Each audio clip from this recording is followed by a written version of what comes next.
ఇంత నీ సంకల్పములో,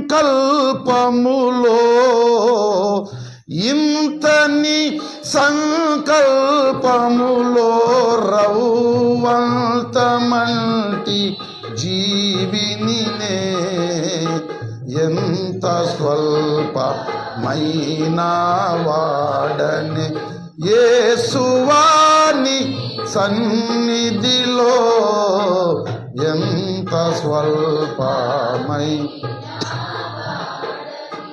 ఎవరి పాట రాసింది? ఓఫిరయ్య గారి తాతగారు.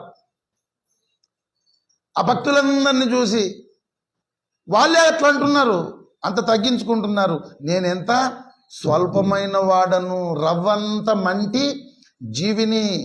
గోధుమ రవ్వ ఉంటుంది, ఒక రవ్వ చూస్తే ఎంత సైజో అంత మంటి జీవిని. ఇంత నీ సంకల్పములో రవ్వంత మంటి